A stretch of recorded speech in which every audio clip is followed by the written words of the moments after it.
Hello students, welcome to the study table. आज हम class 11th के चैप्टर नंबर 11 कॉनिक सेक्शन के next topic की बात करेंगे, पैराबोला की।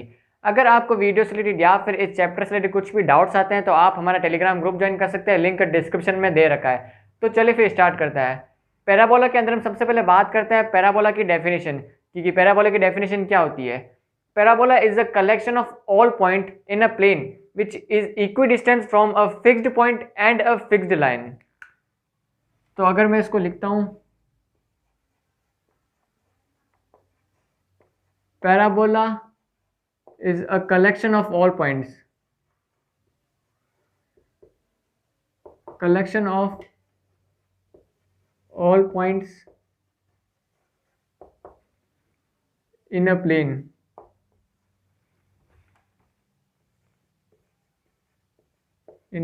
which is equidistant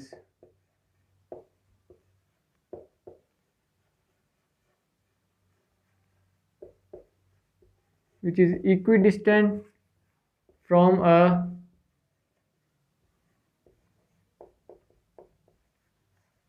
fixed point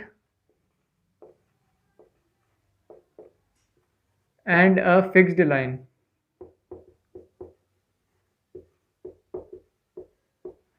ये होती है हमारी पैराबोला की डेफिनेशन कि it is a collection of all points in a plane which is equidistant from a fixed point and a fixed line. ये मैं आपको ग्राफ के तो समझाऊंगा ताकि ग्राफ के थ्रू ये आपका जो डेफिनेशन है बहुत ज़्यादा क्लियर हो जाएगी। यहाँ पर हमें दे रखा है कि फिक्स्ड पॉइंट और फिक्स्ड लाइन से वो ग्राफ बनाना है जो इक्वी डिस्टेंस पर हो। तो अगर मैं ये फिक्स्ड लाइन बनाता हूँ, ये मेरी लाइन है, कोई भी लाइन है, ये फिक्स्ड लाइन है, इसको मैंने चेंज नहीं किया है, ये मेरी यहीं पर है, और मैं एक फिक्स्ड पॉइंट ले लेता हूँ। फिक्स्ड पॉइंट लेट से मैं ये लेता हूँ फिक्स्ड पॉइंट। तो मुझे ये बोला है कि वो ग्राफ कलेक्शन ऑफ दूस points which is equi distance from a fixed line and a fixed point. तो अगर मैं इन दोनों का मैं मिड पॉइंट लेता हूँ तो इसका मिड पॉइंट होगा ये दोनों बराबर होगा, तो इसका ग्राफ बनेगा पैराबोला का कुछ इस तरह से। अब इस पैराबोला के अंदर मैं कोई भी पॉइंट ले लेता हूँ, लाइक से मैं ये पॉइंट लेता हूँ, तो ये पॉइंट इस लाइन से जितना डिस्टेंस पर है, लेट्स से ये बी डिस्टेंस पर है, इसके बीच के डिस्टेंस बी है, तो इस पॉइंट की डिस्टेंस भी इससे बी ही होगी। तो फिक्स्ड लाइन जो है, फिक्स्ड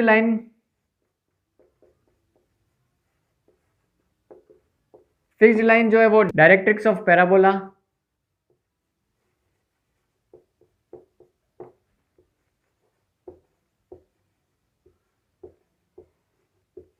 एंड फिक्स्ड पॉइंट जो है, फिक्स्ड पॉइंट है हमारा focus of parabola.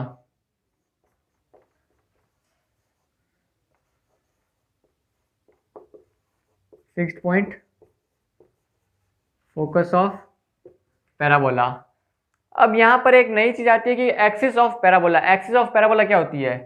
Axis of parabola होती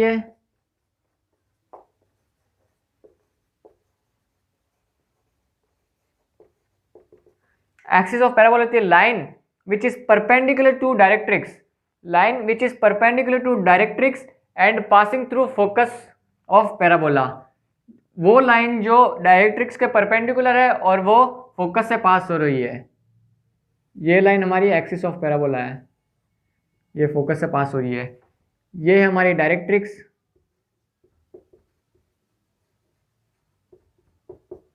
ये है हमारा फोकस, ये है हमारे एक्सिस ऑफ पैराबोला।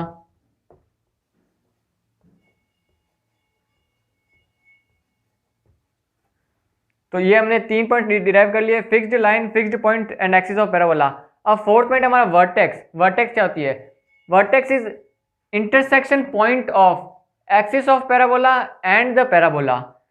जहां पर एक्सिस और पैराबोला मीट कर रहा है वो पॉइंट हमारा वर्टेक्स होता है। अब ये हमारी एक्सिस है, ये हमारी एक्सिस है, एक्सिस और पैराबोला कहाँ इंटरसेक्ट करिए? इस पॉइंट पे, तो ये पॉइंट हमारा वर्टेक्स है, वर्टेक्स। तो वर्टेक्स भी हमने डिराइव कर लिया है क्या कि intersection point of axis of parabola and the parabola is called vertex. तो अब पैराबोला की डेफिनेशन से हम पैराबोला के स्टैंडर्ड इक्वेशंस फाइंड करते हैं। तो चलिए फिर पैराबोला की स्टैंडर्ड इक्वेशन फाइंड करते हैं। स्टैंडर्ड इक्वेशन के अंदर हमें पैराबोला का जो वर्टेक्स होता है वो हमें ओरिजिन लेना होता है, और उसकी एक्सिस जो होती है वो तो या तो हम एक्स एक्सिस ले सकते हैं या फिर हम वाई एक्सिस ले सकते हैं। तो इन दो चीज़ों को हम लेके इस पैराबोला की स्टैंडर्ड इक्वेशन फाइंड करता है। तो चले फिर हम निकालते हैं। लेट्स से मैं ये कार्टेशियन प्लेन बना लेता हूँ। सबसे पहले ये हमारा कार्टेशियन प्लेन है, ये एक्स एक्सिस है, ये वाई एक्सिस है। अब हमें जो वर्टेक्स लेना है, वर्टेक्स हमें ओरिजिन लेना है, और एक्सिस में या फिर एक्स एक्सिस ले सकता हूँ या फिर मैं वाई एक्सिस ले सकता हूँ। तो सबसे पहले मैं एक्स एक्सिस लेता हूँ, फिर उसी तरह हम वाई एक्सिस या फिर वाई एक्सिस लेके भी हम सॉल्व कर सकते हैं। तो वो आप खुद कर लेना, मैं एक कर लेता हूँ जिससे कि आपको कंसेप्ट क्लियर हो जाएगा। उसी तरह हैज इट इज आप वाई एक्सिस लेके भी सॉल्व कर सकते हैं। तो ये ग्राफ कुछ बनेगा ऐसे, ये ग्राफ बनेगा कुछ ऐसे। अब इसकी डायरेक्ट्रिक्स ये होगी, इसका फोकस, लेट्स से मैं इसका फोकस ये ले लेता हूँ। फोकस के मैं कोऑर्डिनेट्स ले लेता हूँ a, 0, ए तो कि जीरो क्यों आएगा, क्योंकि ये एक्स एक्सिस पर है, एक्स एक्सिस पर वाई 0 होता है और ए इसके कोऑर्डिनेट्स है। तो जब हमने फोकस a, 0 लिया है तो उस समय इसकी डायरेक्ट्रिक्स क्या होगी, हमने ये पढ़ रखा है कि ये डिस्टेंस होता है वही डिस्टेंस ये होगा। तो अगर ये a है तो ये भी a होगा, तो इसके कोऑर्डिनेट्स क्या होंगे, इसके कोऑर्डिनेट्स -a, 0, और इस लाइन की इक्वेशन क्या होगी, x -a, ये होगी इस लाइन की इक्वेशन। तो अब हम इसकी इक्वेशन फाइंड करते हैं पैराबोला की। पैराबोला की इक्वेशन क्या होगी, मैं कोई भी एक रैंडम पॉइंट ले लेता हूँ पैराबोला के ऊपर। ये मैंने कोई भी एक रैंडम पॉइंट लिया P, x, y, और मैं इस लाइन से इसकी डिस्टेंस निकालता हूँ। इस लाइन पे -a, y, इसके कोई भी कोऑर्डिनेट ले लेता हूँ।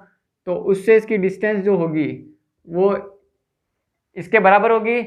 तो इस पॉइंट से इस पॉइंट की डिस्टेंस क्या होगी, तो हम यहाँ पे डिस्टेंस फॉर्मूला लगाते हैं। तो x + a का whole square plus y - y 0 का स्क्वायर का रूट, इसका डिस्टेंस इज इक्वल टू, इसका डिस्टेंस होगा, ये इक्वल होगा किसके, ये इक्वल होगा, इसको मैं आगे लिख देता हूँ, ये इक्वल होगा x - a का होल स्क्वायर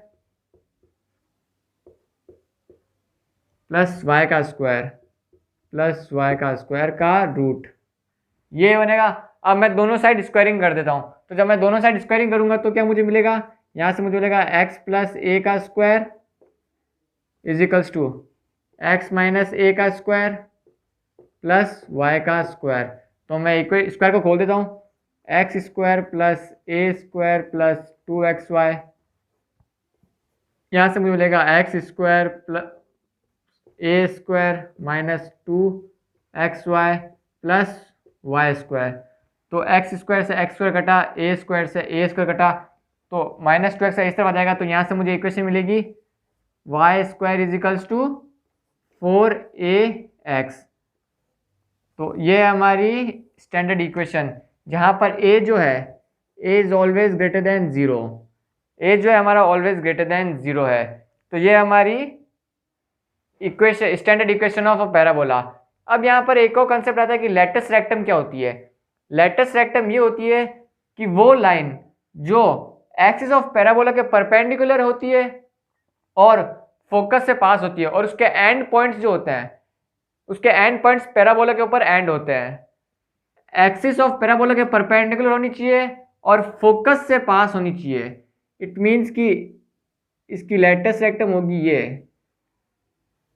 ये होगी इसकी लेटस रेक्टम, जो फोकस ऑफ पैराबोला से पास हो रही है और उसके एंड पॉइंट्स पैराबोला के ऊपर एंड हो रहे हैं।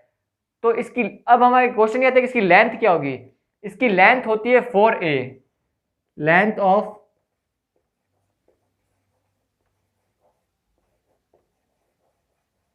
Latus rectum is equals to 4a। जब हमें ये ऐसे टाइप की इक्वेशन मिल जाती है y square is equals to 4ax, तो यहाँ पर जो 4a होता है वो हमारी लेटस रेक्टम की लेंथ होती है। अब अगर इसी तरह हम दूसरे पैराबोला के स्टैंडर्ड इक्वेशंस फाइंड करते हैं, जैसे कि अगर हमारे पास आ जाता है ऐसा ग्राफ आ जाता है, या फिर ऐसा ग्राफ आ जाता है, या फिर ऐसा ग्राफ आ जाता है, तो उस समय इनकी इक्वेशंस क्या होगी, तो ये Y square is equals to 4x है, तो इसकी होगी वाई स्क्वायर माइनस 4ax, इसकी होगी वाई स्क्वायर माइनस 4x, इसकी होगी x square is equals to 4ay, और इसकी इक्वेशन होगी x square is equals to minus 4ay। तो ये कुछ स्टैंडर्ड इक्वेशन है, ये आपको याद रखनी है। इसी कंसेप्ट से आप इन इक्वेशंस की भी फाइंड कर सकते हैं कि इक्वेशन हमने कैसे निकाली है। तो चलिए फिर इसी कंसेप्ट के थ्रू और इसकी डेफिनेशन से हम कुछ क्वेश्चंस कर लेते हैं। तो चलिए फिर कुछ क्वेश्चन कर लेते हैं। ये क्वेश्चन एक्सरसाइज 11.2 का है, क्वेश्चन नंबर फर्स्ट और question number 2। Find the coordinates of the focus, axis of the parabola, equation of directrix and the length of the latus rectum. ये हमें इक्वेशन दे रखी है पैराबोला की, तो इस पैराबोला की इक्वेशन से हमें फोकस निकालना है, लेंथ ऑफ लेटेस्ट रेक्टम निकालनी है, एक्सिस ऑफ पैराबोला निकालनी है एंड इक्वेशन ऑफ डायरेक्ट्रिक्स निकालनी है। तो चलिए फिर हम निकालते हैं। यहाँ पर मुझे इक्वेशन दे रखी है Y square is equals to 12x। तो अगर मैं इसको कंपेयर करता हूँ Y square is equals to 4ax के साथ, तो यहाँ से मुझे a की वैल्यू क्या मिलेगी, 4a इजिकल्स टू 12, तो यहाँ से मुझे a की वैल्यू मिली 3। मैंने कंपेयर किया, और इसका ग्राफ कैसे होता है, Y square is equals to 4x का, Y square is equals to 4x का ग्राफ होता है कुछ इस तरह। इसका फोकस क्या होता है, फोकस इसकी होता है a,0, और इसकी डायरेक्ट्रिक्स क्या होती है, x is equals to minus a, x is equals to minus a। तो फोकस के कोऑर्डिनेट्स क्या है, फोकस के कोऑर्डिनेट्स हमारे पास आए, मैं यहाँ पर लिख देता हूँ, फोकस के कोऑर्डिनेट्स आए हमारे पास 3,0, ये फोकस के कोऑर्डिनेट्स हो गए। अब क्या निकालना है, एक्सिस ऑफ पैराबोला। इसकी एक्सिस क्या है, एक्स एक्सिस इसकी एक्सिस है, एक्स एक्सिस इसकी एक्सिस है। फिर क्या निकालना है, इक्वेशन ऑफ डायरेक्ट्रिक्स। डायरेक्ट्रिक्स की इक्वेशन क्या है, एक्स इजिकल्स टू माइनस है और ए क्या है हमारा 3, तो यहाँ से हमारी इक्वेशन है एक्स इजिकल्स टू माइनस है मीन्स -3, तो एक्स इजिकल्स टू -3 हमारी डायरेक्ट्रिक्स की इक्वेशन है। और फिर क्या है, and the length of latus rectum, latus rectum की लेंथ क्या होती है 4a, तो यहाँ पे हमारे a क्या है 3, तो लेंथ हमारी होगी 12, लेंथ हमारी होगी 12। तो ये हमारे ये सब चीज़ें, coordinates of focus, axis of parabola, equation of directrix and the length of latus rectum. अब इसी तरह हम ये सेकंड क्वेश्चन भी करते हैं। तो अगर मैं सेकंड का सॉल्यूशन लिखता हूँ, तो इस यहाँ पे मुझे x square is equals to 6y दे रखा है, तो इसको मुझे किसके साथ कंपेयर करना पड़ेगा, इसको मैं कंपेयर करूँगा x square is equals to 4ay, और इसका ग्राफ कैसे होता है, इसका ग्राफ होता है इस तरह से, x square is equals to 4ay का ऊपर के साइड होता है x square is equals to 4ay। तो इसकी डायरेक्ट्रिक्स कहाँ बनेगी, ये इसका फोकस होगा, इसकी डायरेक्ट्रिक्स ये बनेगी, इसकी अगर ये फोकस लेट से 0,a है, क्योंकि ये y एक्सिस पर है, y एक्सिस पर x कोऑर्डिनेट 0 होगा और जो भी होगा y कोऑर्डिनेट होगा, तो y कोऑर्डिनेट अगर मेरा a है, तो यहाँ पर डायरेक्ट्रिक्स की इक्वेशन क्या होगी, यहाँ पर डायरेक्ट्रिक्स की इक्वेशन होगी y इजिकल्स टू माइनस का a। तो अब इसी तरह से हम इसकी इक्वेशन फाइंड करते हैं। तो अगर मैं इसको कंपेयर करता हूँ 4a को 6 से, 4a इजिकल्स टू 6, तो यहाँ से मुझे a की वैल्यू मिली 3/2, a की वैल्यू मुझे मिली 3/2। तो यहाँ से मुझे फोकस के कोऑर्डिनेट्स क्या मिले, यहाँ से मुझे फोकस के कोऑर्डिनेट्स मिले 0,a 0,3/2। और क्या निकालना है, एक्सिस ऑफ पैराबोला। अब इस पैराबोला की एक्सिस क्या है, इस पैराबोला की एक्सिस है वाई एक्सिस, तो यहाँ पर हमारा एक्सिस है वाई एक्सिस, यहाँ पर हमारा एक्सिस है वाई एक्सिस। ठीक है, निकाला मैं इक्वेशन ऑफ डायरेक्ट्रिक्स। डायरेक्ट्रिक्स की इक्वेशन क्या है, y इजिकल्स टू माइनस है, तो यहाँ से मेरी इक्वेशन निकली y इजिकल्स टू माइनस है, a क्या है हमारा 3/2, a हमारा माइनस का 3/2। तो ये हमारी डायरेक्ट्रिक्स की इक्वेशन। अब हमें निकालनी है क्या, length of latus rectum. Latus rectum की लेंथ क्या होगी, तो लेंथ ऑफ लेटेस्ट रेक्टम क्या होती है 4 होती है, लेंथ हमें होती है 4a, और हमें a क्या दे रखा है, a हमें दे रखा है 3/2, तो 4 इंटू 3/2, ये 2 टाइम्स 3 2 जा 6, तो यहाँ से हमारी लेंथ आई 6। तो ये हमारी लेटेस्ट सेक्टम की लेंथ। सो स्टूडेंट्स, यहाँ पर हमने पैराबोला का कंसेप्ट भी क्लियर कर लिया है। अगर आपको वीडियो से रिलेटेड या फिर इस चैप्टर से कुछ भी डाउट्स आते हैं तो आप हमारा टेलीग्राम ग्रुप ज्वाइन कर सकते हैं, लिंक डिस्क्रिप्शन में दे रखा है, जहाँ पर आप हमसे डायरेक्ट इंटरेक्ट कर सकते हैं, अपने डाउट्स क्लियर कर सकते हैं और चैनल के बारे में फीडबैक भी दे सकते हैं। So thanks for watching the video, like the video and subscribe our channel.